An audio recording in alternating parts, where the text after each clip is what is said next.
Cette semaine, j'ai été un peu découragé quand j'ai entendu les mauvaises nouvelles que nous ne pourrons pas augmenter la jauge d'accueillir dans l'Église un plus grand nombre de croyantes et aussi que nos projets qu'on avait pour la fin de l'année, il fallait les révisiter. Mais je crois que le problème venait du fait que ça fait des mois que nous vivons un peu dans l'incertitude et nous ne voyons pas encore une sortie de ce tunnel de cette année 2020 qui a été vraiment une année pleine des épreuves. Et après, j'ai essayé de réfléchir sur ce qu'on vit et je me suis dit que parfois les épreuves que nous vivons, au lieu de nous affaiblir, ça peut nous renforcer dans notre foi. Et ce matin, j'ai choisi un passage des évangiles qui est peut-être le passage le plus scandaleux, qui est la scène la plus invraisemblable de la vie, de l'activité de Jésus. Et j'ai pris cette scène pour montrer que dans les choses les plus terribles, nous pouvons trouver de l'espérance.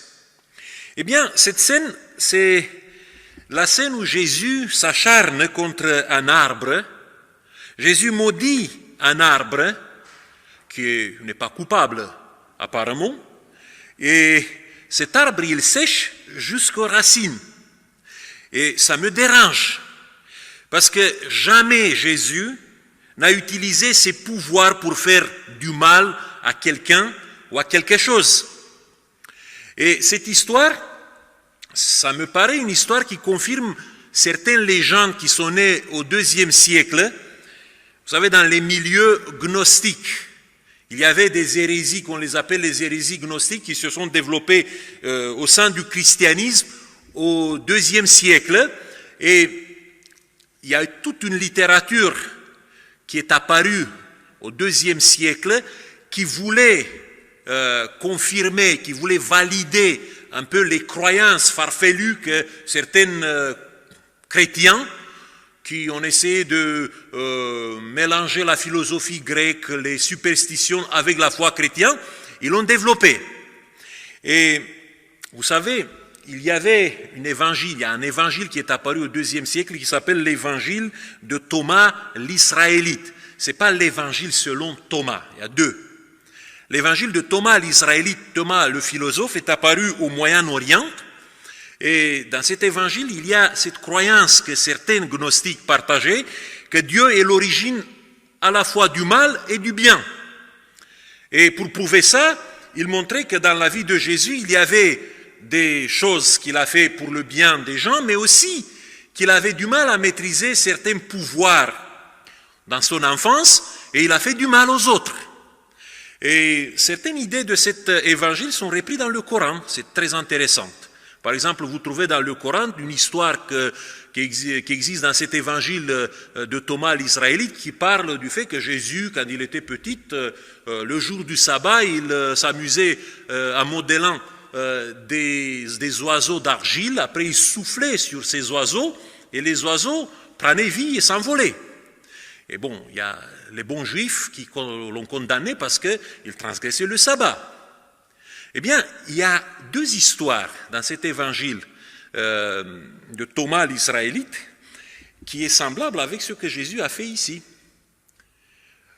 On dit dans cet évangile que Jésus, quand il était petit, un jour il se jouait, il a ramassé des os et un garçon, il est venu et avec une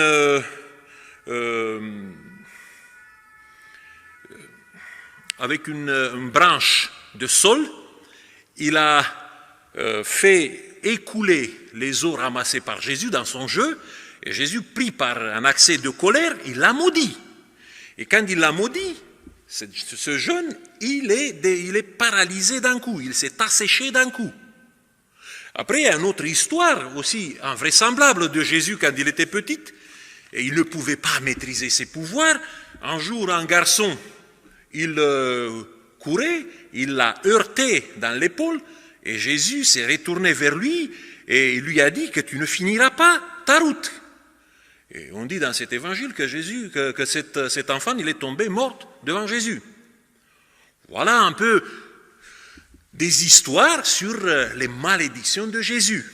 Bon, nous savons que ce sont des légendes. Ce ne sont pas des histoires qui sont confirmées par des témoins oculaires de la vie de Jésus. Ce sont des histoires inventées par certains courants gnostiques pour valider, pour mettre en avance leurs croyances. Mais je retourne aux évangiles. Et quand je lis cette histoire des évangiles où on nous dit que Jésus il avait faim un matin, c'était la dernière semaine avant sa crucifixion, bon, je me pose la question, est-ce que le matin, pourquoi il avait faim? Parce qu'il partait de quelqu'un quand même, il a été accueilli dans un village pas très loin de Jérusalem. Est-ce qu'il n'a pas pris le petit déjeuner? Et après, Jésus il a vu un figuier qui était plein de feuilles, mais le texte de Marc nous dit que ce n'était pas la saison des figues. Donc, dans ce figuier, normalement, tu ne pouvais pas trouver des figues à ce moment-là de l'année. Et quand même, Jésus s'approche, il croit qu'il y a des figues là-bas, et parce qu'il ne trouve pas des figues, il est piqué par la colère, et il maudit le figuier. Et ça crée quand même un bouleversement chez les disciples, parce que le lendemain, quand ils ont vu que le figuier il était séché jusqu'aux racines, ils lui ont posé la question, mais qu'est-ce que tu as fait? Et Jésus, apparemment, il dit que ça c'est une preuve de sa foi.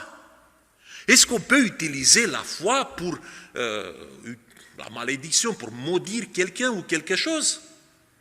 Il y a des questions que je me pose. D'abord, pourquoi Jésus il est pris par la colère et il ne peut pas maîtriser sa femme? Vous connaissez tout au début de son ministère, au bout de 40 jours, quand le diable il est venu pour le tenter, Jésus il a bien résisté à la sensation qu'il avait. Et maintenant, parce qu'il n'a pas mangé peut-être le petit déjeuner, il ne peut pas maîtriser. Après, la deuxième question, pourquoi il s'acharne contre un arbre qui est vigoureux, en sachant que ce n'était pas le temps pour produire des fruits? Pourquoi cette attitude? Et bien sûr, j'ai évoqué déjà, jamais, jusqu'à ce moment, Jésus n'a utilisé ses pouvoirs pour faire le mal. Il avait toujours le bien. Il a répandu autour de lui la vie. Ce n'est pas la mort que Jésus a transmis à travers ses pouvoirs. Voilà, ces questions, vous savez, ce sont des questions troublantes. Et apparemment, ce miracle a troublé plus qu'un. Parce que, je ne sais pas si vous connaissez un certain Bertrand Russell. On l'appelle le Voltaire anglais. Bon, c'est un mathématicien de génie, un philosophe, un politicien. Il a été lauréat du prix Nobel pour la littérature en 1950. Et en 1927, cet homme il a écrit un livre qui s'appelle « Pourquoi je ne suis pas chrétien ». Et parmi les arguments qu'il présente dans son livre, c'est l'argument de cette histoire du figuier maudit. Et il dit comme ça, c'est une histoire très curieuse, car ce n'était pas la bonne période de l'année pour les figues, et on ne pouvait vraiment pas blâmer l'arbre. Je ne peux pas situer Jésus ni en matière de sagesse, ni en ce qui concerne la vertu, au-dessus des grandes personnalités de l'histoire. Voilà pourquoi j'ai choisi de ne croire pas en Jésus. Bon, quand je lis toutes ces choses-là, quand je me pose toutes ces questions, bon, je reviens toujours à cette interrogation. Bon, peut-être c'est un copiste qui a ajouté ça dans le livre, dans l'évangile de Marc. Mais vous trouvez l'histoire à peu près pareille dans l'évangile de Matthieu. Donc, ce n'est pas plausible cette hypothèse. Donc, il faut quand même situer cette histoire dans la vie de Jésus. Mais comment je peux la comprendre? Je crois que la clé pour comprendre cette histoire se trouve dans l'Ancien Testament. Il y a dans l'Ancien Testament des actions faites par des prophètes de Dieu qui sont incompréhensibles si nous ne les situons pas dans un certain contexte.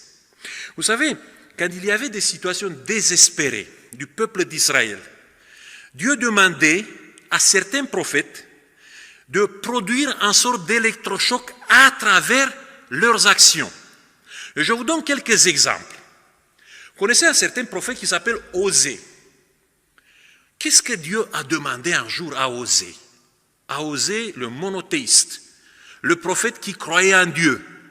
Dieu lui dit, écoute, tu vas chercher une prostituée, mais pas n'importe quelle prostituée. Vous savez, il y avait des prêtresses de la déesse Astarté, la déesse de la fertilité.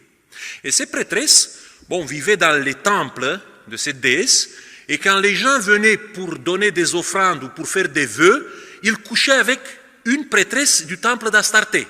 C'est pour ça qu'on les appelle des prostituées sacrées. Eh bien, Osée est envoyé par Dieu de se marier avec une telle femme, une idolâtre, une prostituée. C'est incompréhensible. Mais à travers ça, Dieu voulait réveiller le peuple. Dieu voulait que dans leur conscience, ils soient bouleversés en leur montrant l'image de la relation qui existait à ce jour entre lui et le peuple d'Israël. Parce que cette femme qu'Osée a pris comme épouse, c'était une illustration du peuple d'Israël. Un deuxième prophète qui a reçu de la part de Dieu des commandements qui sont bizarres, c'est le prophète Ésaïe, le grand Ésaïe. Vous savez, un jour, Ésaïe, il a reçu de la part de Dieu le commandement d'aller dans la maison d'une prophétesse. On ne sait pas si c'était sa femme ou peut-être c'était une prophétesse de Jérusalem qui venait d'accoucher. Et Ésaïe vient dans la maison de cette prophétesse et il lui dit, écoute, ton fils va s'appeler maintenant Maher Shalal Hashboz. Ça veut dire, jette-toi sur le butin. C'était un homme bizarre. Mais c'était un homme qui devait rappeler aux Israélites les jugements qui sont tombés sur le peuple du Nord, sur Israël du Nord, sur la Samarie. Le même Ésaïe, Dieu lui dit un jour, écoute, maintenant tu te déchausses et tu te mets à nu. Et tu te balades comme ça à Jérusalem pour transmettre le message que s'ils n'écoutent pas à Dieu, ils seront tous transformés en esclaves. C'était quand même un appel poignant de la part de Dieu. Et surtout, il y a le prophète, Ézéchiel. Vous savez, Ézéchiel, Dieu lui a dit, c'est un prophète qui est parti en exil avec le premier groupe des exilés qui ont été transportés à Babylone. Et là, devant ce groupe d'exilés, Dieu lui dit un jour qu'il doit se coucher sur une côte pendant 390 jours et sur l'autre côte pendant 40 jours. En total, 430 jours, il devait rester comme ça, couché, visible pour tout le monde. Imaginez un peu la scène. Le pasteur de votre église, aujourd'hui, il se met comme ça sur une côte ici. Le samedi prochain, vous le trouvez ici. Et tout au long de l'année, il est là. Et en 2022, il va changer la côte. C'est invraisemblable. Vous voyez, il y avait des gestes poignants. Il y avait des actions parfois, des cris de désespoir que Dieu poussait pour faire réveiller le peuple à travers des gestes comme ça. Eh bien, si vous allez dans le contexte de ce que Jésus fait, qu'est-ce que vous constatez? On est dans la dernière semaine du ministère de Jésus parmi les Israélites. Il est monté à Jérusalem et là, il rencontre la haine des élites religieuses contre lui. Les Sadduciens, les pharisiens se sont ligués contre lui. Ils sont en train de comploter. Après, on voit que Jésus il est troublé quand il voit la ville de Jérusalem. Il est entouré par des gens qui crient Alléluia, qui crient Hosanna, qui le nomment fils de David. Mais Jésus, il est troublé. Il commence à pleurer.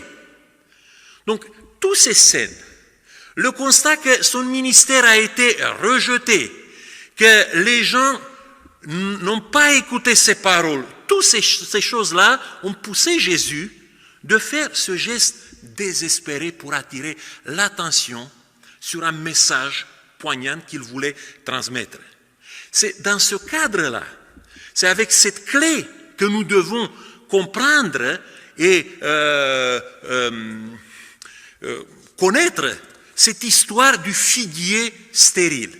Parce que le figuier, c'est plus qu'un arbre dans la Bible, c'est un symbole. Si vous allez dans les pages de la Bible, vous voyez le premier arbre qu'on trouve dans la Bible, nommé, vous savez, c'est quel arbre? C'est le figuier. On le trouve dans le jardin d'Éden. C'est le moment où Adam et Ève n'ont pas obéi à Dieu et ils ont confectionné des vêtements de feuilles de figuier. C'est ça que la Bible nous dit. Après, dans le livre de Deutéronome, quand Moïse parle des bénédictions que Dieu va donner à l'Israël quand ils vont entrer dans le pays de Canaan, on illustre ça avec le miel, avec le lait, avec les vignes, mais aussi avec le figuier. Le figuier fait partie de ce symbole de la bénédiction de Dieu pour le peuple d'Israël. Au temps de la prospérité de Salomon, quand Israël est en paix, le symbole de la paix pour cette période est aussi le figuier. Vous avez les textes bibliques qui sont marqués là-bas, 1 Roi 4, verset 25, et Michée 4, le verset 4. C'est le symbole de la paix, c'est le symbole de la prospérité. Et quand le peuple d'Israël a été délocalisé de son pays, on dit que le figuier a été arraché. Et il y avait un symbole qui était très fort à l'époque et qui était repris par des commentaires des rabbins juifs dans les différents, on les appelle les midrashim, les commentaires des prophètes de l'Ancien Testament. Et dans ces commentaires, à partir des textes de la Bible, on considérait que la vigne était le peuple d'Israël.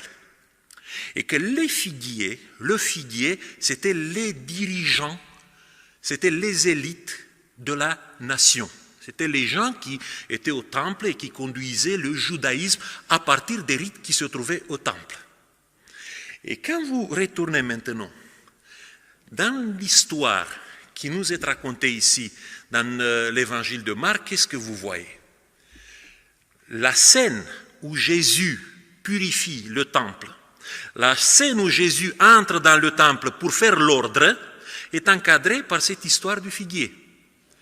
D'abord, Jésus maudit le figuier, et après, il y a la scène de la purification du temple, et le lendemain, les disciples constatent que le figuier, il était séché.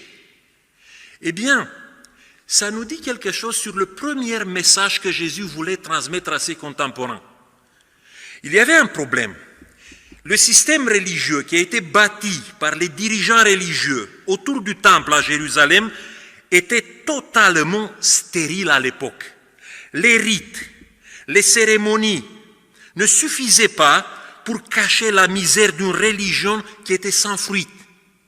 Et c'est à travers ce geste poignant, Jésus voulait réveiller sa nation, voulait réveiller les peuples, les gens qui étaient ramassés à Jérusalem pour la fête des Pâques, parce que tout le monde passait sur la route. Tout le monde pouvait voir le figuier sèche, il pouvait comme ça s'interroger, qu'est-ce que ça signifie? C'est un miracle qu'on n'a jamais vu. Mais qu'est-ce que Jésus voulait nous transmettre? Et comme leur pensée était imbibée de tous ces symboles, ils pouvaient tirer quand même les conclusions. Que Dieu, il était en train de leur montrer un autre type de spiritualité. Pas la spiritualité des rituels, pas la spiritualité traditionnelle, mais c'était la spiritualité qui était présentée par le message de Jésus. Mais ce qui m'intéresse le plus, c'est plutôt le message universel. Le message qui dépasse l'époque de Jésus. Parce qu'il y a un message dans cette histoire pour nous aujourd'hui. Et ce message est peut-être lié à une certaine anomalie de ce figuier. Vous savez, les figuiers en Palestine ont deux périodes où ils portent des fruits. Il y a la période du mai-juin, quand on trouve les figues précoces, et il y a après les figues matures, la grande récolte, qu'on peut la voir à la fin du mois août jusqu'à la fin du mois octobre. Eh bien, le texte nous disait très bien et très clair que la période de la Pâque n'était pas le temps des figues. Il n'y avait pas de fruits dans les figuiers dans la période de la Pâque. Mais il y avait quand même une anomalie pour cet arbre. Parce que vous savez, dans un figuier, les fruits et les feuilles, en printemps, se développent en même temps. Si vous voyez par exemple un figuier avec un grand feuillage comme ça, normalement il vous transmet le message qu'il y a des figues là-bas, qu'il y a des fruits. Eh bien, c'était ça l'anomalie. Dans la période de Pâques, on avait un figuier plein de feuilles. C'était anormal ça. On ne pouvait pas trouver des figuiers pleins de feuilles sans les fruits. Et on ne pouvait pas trouver des figuiers avec des feuilles comme ça, abondantes dans la période de Pâques. Et Jésus voulait nous dire à travers cette anomalie de cet arbre, le message suivant. Ce figuier anormal est un symbole, peut-être de la plus dangereuse forme de spiritualité qui produit un type de croyante qui vit une foi stérile. Et ça, c'est le cri d'avertissement que Dieu nous transmet aujourd'hui.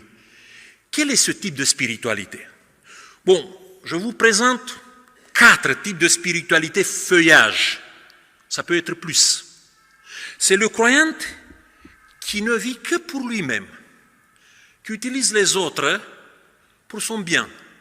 Il vient dans la communauté, il participe aux activités de la communauté parce qu'il est bien servi. Mais quand on lui pose la question de servir aux autres, il a du mal à se mobiliser. C'est aussi le croyant qui adore la gesticulation théâtrale. Il aime les rites, il aime les formules creuses, mais très luisantes. Il aime aussi la religion mystique, mais il n'a aucun pragmatisme dans sa vie spirituelle. Il ne cherche jamais à convertir tout ce bling-bling de sa religion, il ne veut pas la convertir dans quelque chose de pratique. Ce type de spiritualité feuillage, c'est une spiritualité qui cherche d'une manière disproportionnée soit l'intensité émotionnelle, soit la délectation intellectuelle dans la pratique de sa foi. Il y a ces croyants qui sont soit dévots, soit dévorateurs des prêches.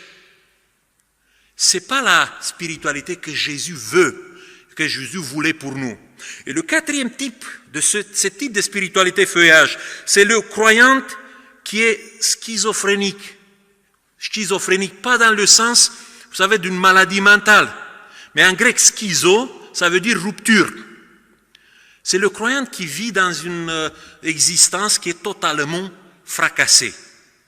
Il a un double standard, ça veut dire il est un bon croyant dans certains moments de la semaine et il oublie tous les principes dans les autres moments de la semaine. Il est un croyant avec 2 visages, avec une double personnalité, où il vit sa foi avec des intermittences, des moments des émotions fortes, alternés avec des moments où il est totalement effacé dans sa vie. Ce type de spiritualité feuillage est une spiritualité stérile, est une spiritualité dangereuse, parce que nous sommes portés naturellement vers ce type de vie chrétienne, vers ce type de foi. C'est pour ça que Jésus caractérise ça dans l'Apocalypse avec les mots les plus durs que vous trouvez dans la Bible. Parce que ce croyant feuillage, c'est le croyant qui croit de lui qu'il est riche, qu'il connaît tout, qu'il est capable du tout. Et le texte biblique nous dit que tu ne sais pas que tu es misérable, pitoyable, pauvre, aveugle et nu. C'est un danger terrible que Jésus nous met en évidence à travers peut-être le plus grand scandale des évangiles. Mais il fait ça pour nous réveiller. Il fait ça pour nous dire, il faut arrêter avec ça. Il faut revisiter votre foi pour voir quel type de foi vous avez. Les solutions sont proposées, une partie des solutions sont proposées dans les derniers versets du passage qu'on a lu aujourd'hui. Jésus répond à la question des disciples et il dit dans l'évangile de Marc qu'il y a 3 possibilités pour lutter contre ce type de spiritualité. D'abord, Jésus nous dit « ayez la foi ». Mais la foi comme la confiance totale. Ce n'est pas la foi rationnelle seulement. C'est ce type de foi où tu conçois Dieu comme un Père aimant, comme un Père à qui tu fais confiance, surtout dans les épreuves. Deuxième élément, Jésus nous parle ici de la prière, mais ce n'est pas la prière comme la litanie, mais la prière pragmatique, la prière pratique, la prière où nous nous adressons directement à Dieu, où nous lui parlons comme quelqu'un qui est devant nous. Et troisième élément que Jésus ajoute ici, il nous dit que notre spiritualité feuillage est dangereux parce que nous développons un esprit toxique à nous-mêmes qui obscurcit notre conscience. Et cet esprit toxique vient de tout ce métier des relations cassées que nous portons avec nous. Si nous voulons dépasser ce type de spiritualité, il faut qu'on guérisse de toutes les blessures, tous les rancœurs que nous portons dans notre cœur. Ce sont les 3 éléments que Jésus énumère ici.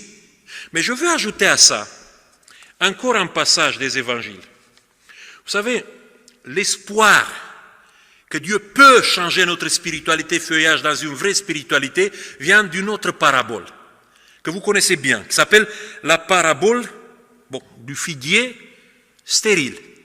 Et vous trouvez cette parabole dans l'évangile de Luc, chapitre 13, les versets 3 à 6. Pardon, 6 à 9, pas 3 à 9, 6 à 9. Ici, on nous dit qu'un homme il était le propriétaire d'une vigne, et dans la vigne, il avait un figuier. Bon, c'était normal en Orient de planter des figuiers dans la vigne. Et normalement, pendant 3 ans, il n'a pas attendu des fruits de son figuier. Mais le texte nous dit qu'il est venu 3 ans de suite pour chercher du fruit dans son figuier. Il faut savoir, quand on plante un figuier, les premières 3 ans, tu le laisses tranquille. Tu ne cherches pas des fruits. Normalement, un figuier, dans les premières 3 ans de son existence, ne peut pas te donner des fruits. Mais après, normalement, un figuier doit porter des fruits. Et le texte nous dit que le propriétaire, il est venu 3 années de suite. Donc, vous ajoutez aux 3 ans initiales les 3 ans suivants. Et il n'a rien trouvé. Il a dit c'est sans espoir. Mais le vigneron plaide pour que le figuier ne soit pas coupé. Et il dit, donne-moi encore une année. Faites le total. 3 plus 3 plus 100, ça vous donne combien des années d'attente, de patience? 7 ans en total. Et vous savez que le nombre 7 a quand même une certaine signification dans la Bible. Eh bien, ce texte nous montre quelle est l'action de Dieu pour un chrétien feuillage. Ce n'est pas la malédiction. Ça, Jésus, il l'a fait pour attirer l'attention sur le danger qui existe dans notre spiritualité. Mais la vraie action de Dieu se trouve dans cette parabole, illustrée par ce qui se passe dans cette parabole. D'abord, on voit ici la patience sans pareil que Dieu a pour nous. 7 ans, ça signifie quelque chose. Deuxième chose, c'est la plaidoirie du vigneron, qui est ici, on peut dire Jésus-Christ, qui plaide pour nous, qui intercède pour nous, qui fait tout le possible que notre vie bascule de l'autre côté. Et surtout, il y a les actions qui sont invraisemblables.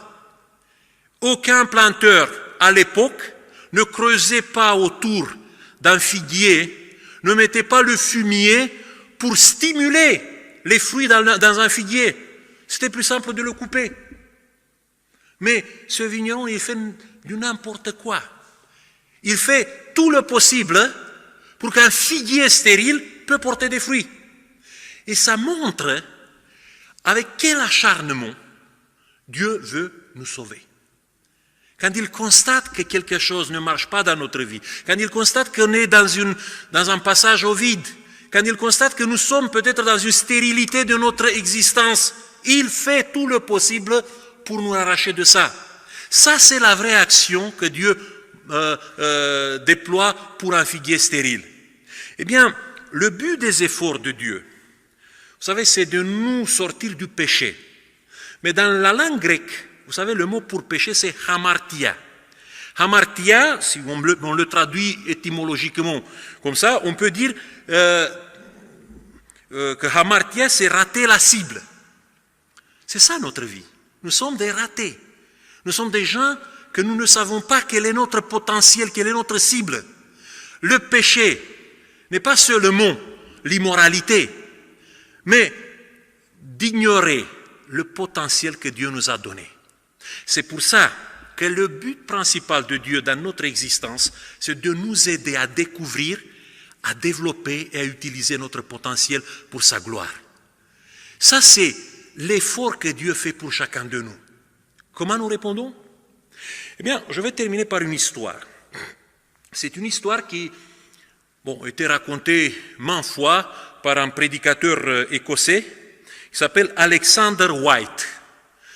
C'est un des grands prédicateurs du 19e siècle en Écosse qui a été pasteur dans une église, dans une paroisse à Édimbourg, la paroisse Saint George. Et il racontait cette histoire, l'histoire d'un commis voyageur qui s'appelait Rigby. Il disait que il y avait cet homme qui s'appelait Rigby, qui voyageait souvent pour vendre des produits ou pour faire des contrats pour son entreprise. Et il arrivait souvent à Édimbourg. Et à chaque fois quand il était à Édimbourg, dans le week-end, il avait l'habitude d'aller dans la paroisse de Saint George, là où Alexander White prêchait. Mais comme c'était un chrétien un peu effacé, qui n'avait pas le don d'éloquence, il ne faisait pas grand-chose. La seule chose qu'il pouvait faire, c'était de trouver parmi ses collègues ou parmi les connaissances qu'il faisait dans son travail, de trouver quelqu'un pour l'inviter, venir le dimanche matin, quand il y avait l'office dans cette église, pour écouter la prédication. Et il faisait ça souvent. Et un jour, un de ses collègues qui était un peu plus réfractaire, il l'a convaincu d'aller quand même à l'église avec lui. Et ce collègue qui est parti juste pour rigoler, quand il a écouté la prédication, il a été touché dans son cœur. Il a dit à Rigby, écoute, on peut revenir dimanche soir, parce qu'il y avait un office le dimanche soir. Ils sont revenus tous les deux. Et à la fin, ce collègue lui a dit, écoute, à partir d'aujourd'hui, je veux devenir un chrétien pratiquant. Le lendemain, Rigby, il se trouvait pas très loin de la maison du pasteur, d'Alexander White. Et il a, je peux dire, il a osé de sonner à la porte du pasteur, même s'il était assez timide, c'était juste pour lui partager cette histoire. Et le pasteur, il est venu, lui a dit, écoutez, je suis venu pour vous dire une chose extraordinaire qui s'est passée hier soir. Mon collègue, à la fin de votre prédication, il a décidé de devenir un chrétien pratiquant. Et quand Alexander il a entendu cette histoire, il lui a dit, écoute, béni soit Dieu, et je te bénis. Parce qu'hier soir, j'ai eu l'impression que j'avais tenu la plus mauvaise prédication de ma vie. Mais ça me confirme quand même que le message a été bon. Mais comment tu t'appelles? Et il a dit, je m'appelle Rigby. Tu es Rigby? Oui, mais vous me connaissez. Non, écoute, attends un petit peu. Il est entré dans son bureau, il est venu avec une pile de lettres comme ça, et il a dit, voilà, regarde ça, je vais te lire juste un extrait d'une lettre. Et il a sorti une lettre, et dans cette lettre, il lui a lu les paroles suivantes. J'ai passé mon week-end à Édimbourg, et un de mes collègues nommé Rigby m'a invité à votre église, et ça a changé ma vie. Et tu vois, Rigby, toutes ces lettres qui sont ici proviennent des gens que tu as conduits, tu les as fait venir dans cette église. Et je me posais depuis des années la question, qui est ce Rigby? qui fait venir les gens dans cette église. Et j'ai de côté encore 12 lettres de 12 jeunes qui ont pris la décision, à la suite de tes actions, de devenir pasteur de l'évangile. Il n'a pas fait grand-chose. Peut-être il n'avait pas autant de potentiel comme les autres. Mais ce qu'il a fait, il a utilisé tout le potentiel que Dieu lui a mis à sa disposition. C'est ça la conclusion de cette histoire du figuier stérile. Il faut voir que dans nos vies, Dieu nous a donné du potentiel. Dieu a investi beaucoup de choses pour que nous pouvons vivre et œuvrer pour sa gloire. C'est ça notre destin. C'est ça que Dieu veut de notre existence. Sinon, nous pouvons vivre dans une sorte de spiritualité feuillage, que pour nous, que pour notre gloire, et finalement, on va se retrouver vide et on va avoir le sentiment qu'on a manqué la cible de notre existence. C'est l'appel de Jésus aujourd'hui, qu'on cherche à utiliser toutes les possibilités que Dieu a investies en nous. Que Dieu nous aide à ça. Amen.